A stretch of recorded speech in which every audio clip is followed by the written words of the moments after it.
नीली आंखों वाली परी। सालों पहले छिप्रा राज्य में सूर्य प्रताप नाम के राजा का शासन चलता था। राजा का दिल बहुत साफ था। वह हर त्योहार के दिन लोगों को दान देते थे। इस साल भी एक त्योहार के अवसर पर राजमहल में दान लेने वालों की भीड़ लगी। राजा ने सबको भर भर कर दान दिया। अंत में कमर को झुकाते हुए एक महिला राजा के पास दान लेने के लिए पहुंची। लेकिन जब तक राजा के पास दान देने के लिए सब कुछ खत्म हो चुका था। राजा ने तुरंत अपने गले से हीरे का हार निकालकर उस महिला को दे दिया।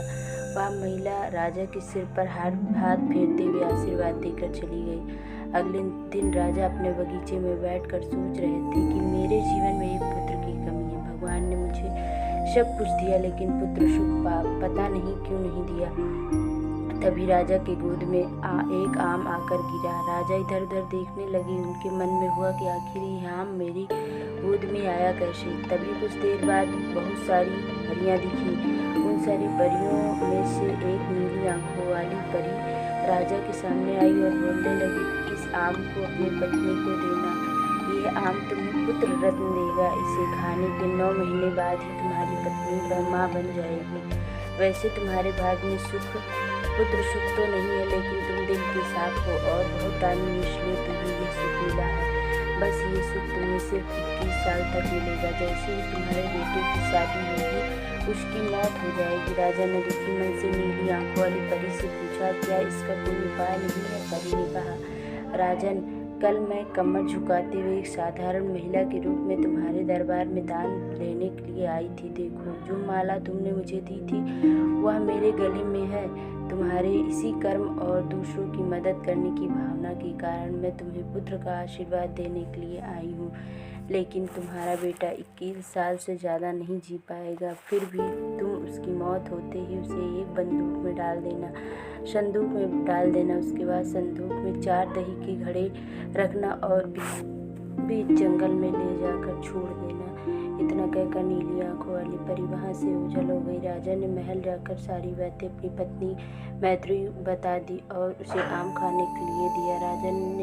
पत्नी ने आम खाने के ठीक 9 महीने बाद एक पुत्र को जन्म दिया। बेटा होने की खुशी में राजा ने बहुत बड़ा जश्न रखा। जश्न के बाद बेटे का नाम शौर्य रखा। यह होते होते राजा शौर्य की उम्र 21, राजकुमार शौर्य की उम्र 21 वर्ष हो गई। उसके विवाह के लिए प्रस्ताव आने लगे।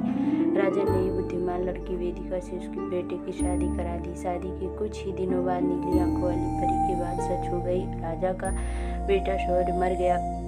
राजा और रानी नीली आंखों वाली परी की बात भूल गए थे। जबकि अंतिम संस्कार के लिए लोग शमशान के लिए आगे बढ़ने लगे तो राजा को परी की बातें याद आ गई। तुरंत राजा ने सबको एक बड़ा सा संदूक और 4 दही के घड़े लाने के लिए कहा। संदूक आते ही राजा ने भारी मन से अपने बेटों को उसमें डाल दिया और दही के घड़े भी रख दिए। उसके बाद राजा ने अपने सैनिकों की मदद से इस घड़े को घने जंगल में बीच रखने को कहा। वहाँ से लौटने के बाद राजा का मन किसी काम में नहीं लगा। कुछ समय बाद अपने मायके चली गई। समय बीतता गया और शौर्य की पत्नी को 1 साल हो गया। शौर्य की पत्नी वेदिका खाना मांगने के लिए पहुंचा। उसने बड़े प्यार से उसे खाना खिलाया। खाना खाने के बाद उस भिखारी ने अपना हाथ धोने के लिए दूसरे हाथ की मुट्ठी खोली। तभी वेदिका ने उस मुट्ठी में अपने पति की शौर्य की सोने की चेन देखकर तुरंत राजा ने उसे सैनिकों की मदद से उस घड़े को घने जंगल के बीच में रख दिया। वहां से लौटने के बाद राजा के मन में नहीं लगा। कुछ समय बाद वेदिका अपने मायके चली गई। समय बीतता गया। शौर्य की मृत्यु को 1 साल हो गया। उसके बड़े प्यार से उसे खाना खिलाया। खाना खाने के बाद उस भिखारी ने अपना हाथ धोने के लिए मुट्ठी खोल दी। वेदिका उस मुट्ठी में अपने पति शौर्य की सोने की चैन देखकर तुरंत भिखारी से पूछा, आपको यह चैन कहाँ से मिली? ये मेरे पति की है, जिन्हें संदूक में बंद करके जंगल के बीच में रखा गया था। भिखारी ने डरते हुए कहा, हाँ, मैंने यह चैन उसी संदूक से निकलवा दी। आप डरिए मत, मैं सिर्फ उस जंगल पर जानना चाहता हूँ जहाँ मेरे पति का संदूक रखा। भिखारी ने कहा, वह भयानक जंगल है, मैं आपको वहाँ तक नहीं ले जा पाऊँगा। हाँ, आप चाहो तो मैं आपको उस संदूक से थोड़ी दूर ले जाकर छोड़ सकता हूँ। वेदिका ने भिखारी के साथ जंगल तक पहुँची। घने जंगल में से पहले ही भिखारी वहाँ से चला गया। फिर वेदिका अकेले अपने पति के संदूक को ढूंढने के लिए निकल पड़ी। वहां जाकर उसने अजीब सी चीजें देखी। उस संदूक के पास बहुत सारी परियां थी। वेदिका ने पीछे छुपकर उन्हें देखने लगी। वेदिका ने सारी परियों के बीच से एक नीली आंखों वाली परी आई और उसने संदूक में से एक लकड़ी देव के मृत शरीर के सिर के पास और पैर के पास रखी। तभी सौर्य संदूक से बाहर निकल आया। परियों ने देवी को मिठाई खिलाई और दोबारा संदूक में डालकर लकड़ियों की स्थिति बदल दी। जो आपको नीली आंखों वाली परी इसी तरह देव को संदूक से बाहर निकालते हुए फिर से वेदिका डरते हुए उसी जंगल में फल खाकर 3-4 दिन तक सब देखती रही। फिर एक दिन वेदिका ने भी संदूक खोलकर नीली आंखों वाली परी की तरह लकड़ी की स्थिति को बदला। तभी शौर्य संदूक से बाहर निकल आया। शौर्य ने जैसे ही अपनी पत्नी को देखा वो हैरान हो गया।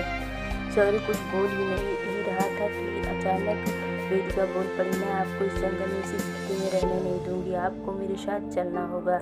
वेदिका को समझाते हुए कहा, मैं नीली आंखों वाली परी की वजह से इस दुनिया में आया हूँ, मैं उनकी आज्ञा के बिना कहीं नहीं जा सकता।